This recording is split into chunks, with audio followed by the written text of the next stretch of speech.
Alright, hello everyone, it's Mr. Punquist from FMO Unbound, and today I continue my favorite pastime of criticizing aspects of my favorite games by shouting armchair fixes into the void. And to the surprise of no one, I'd like to focus on another tiny aspect of Cold War that keeps it from being as good as it can be in my opinion. This time it's field upgrades. So field upgrades in my eyes are a leftover feature from the jetpack era. And while it wasn't extremely noticeable in Modern Warfare, you can tell Treyarch is still kinda salty about their exclusion in future titles. I say this because field upgrades in Cold War are honestly just as obtrusive as specialists in Black Ops 4. And for the record, nothing in specialists, I think they were pretty well made in Black Ops 3 and IW, and relatively okay in BO4, barring the obvious few. What I mean by this is that I think field upgrades are way too effective in Cold War. If you were to play a game in Nuketown right now, go ahead and pause the video right now and hop into the playlist if it's still up. I'm willing to bet that by the end of the match, at least 85% of the minimap is completely blocked up by jammers / field mics, and those same equipments were placed probably near the beginning of the game.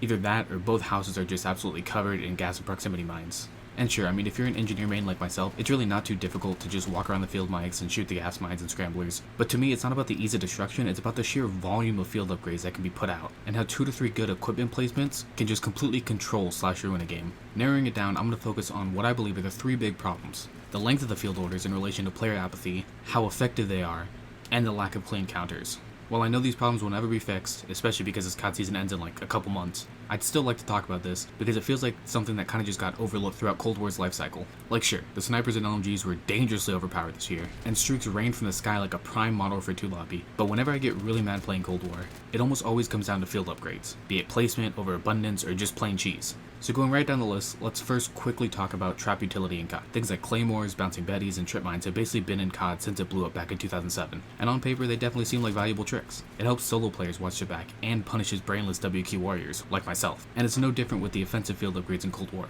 However, for me, the big problem comes from the change from utility to field upgrades. For some reason, probably due to the fact it takes longer to earn and is considered higher tier compared to normal equipment, any field upgrade on the ground doesn't disappear after death. And honestly, that's not necessarily a problem when it comes to things like gas grenades or proximity mines, because with how COD maps are and their spawns, eventually some poor player will spawn on top of your gas mine and blow it up before the match is over. But I've noticed through playing this year that things like trophies, which don't outwardly affect players like mines do, will stay basically indefinitely in a match unless someone, usually me, destroys them. And that pretty much goes for all passive field upgrades. Even the ones that do technically affect the player, like radar and scramblers, still stay up entire matches, all because they don't actually damage you so people forget about them. The staying power of these tools makes them way more powerful than I think originally intended, and honestly I can't blame Treyarch entirely for this one, because I'm sure while doing in-house playtests, most of the people took out field upgrades during their games. That just makes sense. But of course, like most things, once available to the public, dev intention basically just always gets muddied. And I honestly feel like they're like one 30 to 60 second timer away from being fine. Like I'd even be okay with offensive field upgrades staying indefinitely, but I'd just like to see something change so I'm not spawning in on the other side of a hardpoint match and taking out 3 scramblers that were in our spawn from Hill 2 5 minutes ago. I mean, if I'm being honest though, the timer probably wouldn't help that much, as 60 seconds from when you drop a trophy in pubs, you're pretty much a quarter to halfway done to getting another one anyways. A potential better fix would be something like maybe limiting the amount of field upgrade types that could be used on a map at once. So for example, both teams get only 2 scramblers per match. Not 2 scramblers total, just 2 players that can use scrambler. This is similar to how games like Overwatch or other hero shooters have like character limits in their matches. But in regards to adding something like that, I have honestly never seen a casual community react positively to a change like that, and the COD community isn't exactly the most level-headed casual community, so I can't really see that going over well. But I wouldn't even care how long they last or want to limit them at all if they just weren't so goddamn efficient for such little cost. And that terrible segue leads me to my next point. These field upgrades may seem like passive abilities to mix up your playstyle, but I honestly can't see them as anything other than specialists without the flair.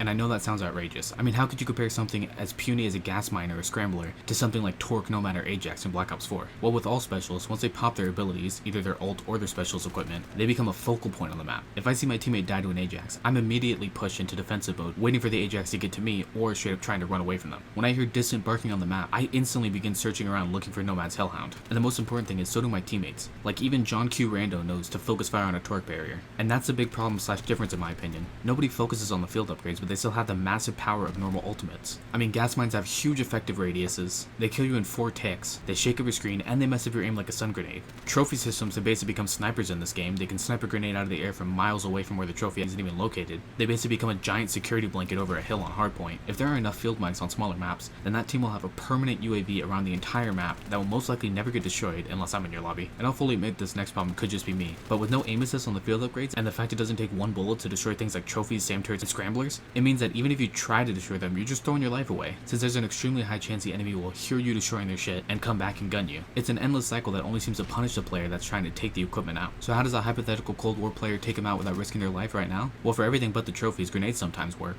but not only are trophies easily in the top 3 of most used field upgrades, in my experience at least, but also most people aren't brainless and put them in areas that are extremely difficult to break, especially if they're set up. Not to mention for the offensive ones like mines and gas grenades, their outlines are so tiny with engineer that you'll most likely just miss them completely if you're in a high traffic area, you know, the place where most people put them. So with no clear absolute counter for these items in the game, you're basically just stuck with pure luck. You know, unless you weren't. Like, hypothetically, what if there was something that used to be a mainstay in the COD series until recently? What if that item could maybe take out equipment, but also balance itself out by being utility that took up space for more traditional equipment, and also had a clear counter in the form of a perk? This sounds like I'm leading to some grand mechanic from an older COD that was forbidden by the elders for being too dangerous, but I'm really just talking about EMP grenades. Before I start, I'm specifically going to be talking about EMPs in the Black Ops series. 1, because those are the ones I remember the clearest.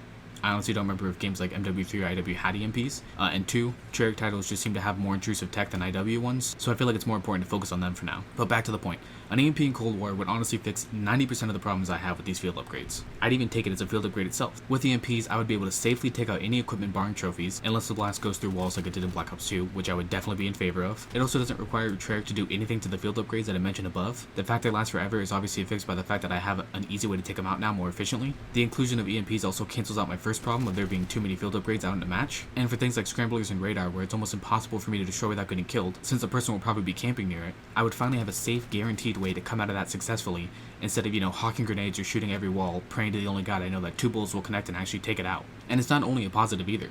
If it saves equipment, then I'm risking not using stuns, flashes, or stim, which are all 3 really important, especially in this game. And if it's a field upgrade, then I would say it's even more at risk, since I'm using it instead of some really obvious overpowered stuff like trophy systems or scramblers. I'm obviously biased, but I can't see a downside to adding something like EMPs into Cold War or any future title with this much tech. Like, it just seems like the perfect solution to this problem. So perfect that I almost feel like this was attempted and discarded for one reason or another before release. But that could just be the spinfoil talking. Anyways, I know it seems weird to make a however long this ends up being commentary about something as insignificant as field upgrades. I mean, all the whining about this game I've ever heard online is almost never about these. But these stupid gadgets have just been driving me insane this whole year, and I just wanted to attempt a constructive vent in the form of this commentary. Like always, whenever I or some other better creator makes a video like this, we're obviously missing huge chunks of pre-launch information that only the devs know, and nothing is ever easy when it comes to balancing a multiplayer game. So I'm not trying to say I'm the be-all end-all of Call of Duty balance, or that it's a crime that this change isn't in the game, and all Treyarch devs should be, fired on the spot. Similarly to most people, I really just want to see the best form of COD come out, and I personally like to use my large swaths of free time to try and make that happen.